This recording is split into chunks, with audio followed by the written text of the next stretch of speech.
المنتخب المغربي الرديف بقيادة طارق السكتيوي كيحقق فوز مهم على المنتخب السعودي بقيادة رونالد وكيضمن التأهل لدور ربع نهائي كأس العرب. كيفاش قدر المنتخب المغربي يتفوق على السعودية وشنو هي التشكيلة اللي اختارها طارق السكتيوي لهذه المباراة وكيفاش جا الهدف الوحيد ديال المنتخب المغربي؟ اهلا بكم متابعينا الكرام. تمكن المنتخب المغربي من حسم اللقاء لصالحه بنتيجة 1-0 وذلك بفضل الهدف المبكر اللي سجله اللاعب كريم البركاوي في الدقيقة 11 من الجولة الأولى. طارق سكتيوي في هذه المباراة فهو اعتمد على خطة تكتيكية يعني تميزت بشكل كبير بالضغط المبكر واستغلال البداية. المنتخب المغربي بدا المباراة بالضغط العالي على دفاعات المنتخب السعودي اللي كانت فيها تغييرات كبيرة خاصة في محور الدفاع. الضغط الكبير اللي عطى الهدف الاول للمنتخب المغربي من رجل كريم البركاوي كما كنشاهدوا في هذه المحاولة، ضغط كبير من طارق تسودالي وايضا كريم البركاوي اللي قطع الكرة وافتكها من المدافع. تمريرة جميلة عند تيسودالي فهو عطى واحد التمريرة اللي كانت اوروتري في اتجاه كريم البركاوي وكان هدف جميل وهدف جيد. هذا الهدف فهو جاء مباشرة من بعد تضييع المنتخب السعودي لواحد المحاولة خطيرة. المنتخب الوطني المغربي فهو كان في صلابة دفاعية كبيرة، الدفاع ديالنا خاصة وأيضا وسط الميدان الدفاعي فكانوا مركزين بشكل كبير. رغم أن المنتخب السعودي استحوذ على المباراة ووصل نسبة الاستحواذ إلى 60% مقابل 40% للمنتخب المغربي، إلا أنه اللاعبين ديالنا والدفاع خاصة كانوا مركزين بشكل كبير، خصوصا وأن بعد التقدم في النتيجة لعب الدفاع ديالنا دور حاسم في صد محاولات المنتخب السعودي وخاصة في الشوط الثاني.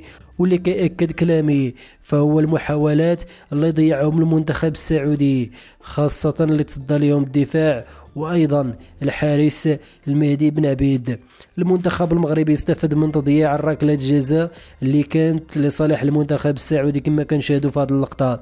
الخطأ اللي ارتكبه زحزوح بلا مبالاة يعني خطأ بإهمال وبالتالي ضربة جزاء صحيحة للمنتخب السعودي. ضربة الجزاء اللي نفذها عبد الله الحمدان ولكن ضيعها وضربها عالية على مرمى الحارس المهدي بن عبيد. المنتخب المغربي من بعد ركلة الجزاء فهو حافظ على التفوق المعنوي وما أكد التفوق في النتيجة. فيما يتعلق بالتشكيلة اللي دخل بها المنتخب السعودي في هذه المباراة فكانت هناك تغييرات كثيرة في التشكيلة خاصة وأنه المدرب الفرنسي هيرفي رونالد فهو اعتمد على خطة 3-4-3 على خلاف ما قام به في المباريات السابقة خاصة في خط الدفاع اللي كانوا فيه تغييرات كبيرة. المنتخب المغربي بقيادة طارق السكتيوي فهو اختار التشكيلة الأساسية اللي لعب بها آخر مباراة مع تغيير وحيد اللي هو عبد الرزاق حمد الله اللي تلقى الإنذار الطرد في المباراة السابقة ضد منتخب عمان. في حراسة المرمى المهدي بن عبيد، في خط الدفاع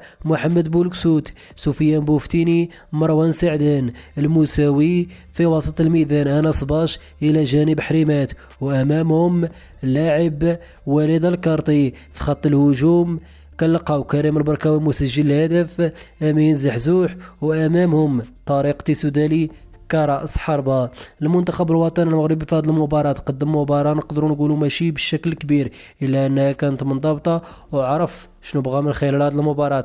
كان باغي الانتصار ويتأهل في صدارة المجموعة وهذا الشيء اللي تمكن منه رغم أن المنتخب السعودي قام بإراحة مجموعة من اللاعبين الرسميين. خلاصة القول نقدر نقولوا أن هذا الفوز ديال المنتخب المغربي فهو مكنه من اعتلاء صدارة المجموعة الثانية وأكد أنه جاز بشكل كبير للدور الإقصائي. الخطة اللي لعب بها السكتيوي في هذه المباراة فهي كانت ناجحة بشكل كبير خاصة أنه مكنته كما ذكرت في تحقيق الهدف اللي هو 3 نقاط مهمة وضمان التأهل صدارة المجموعة.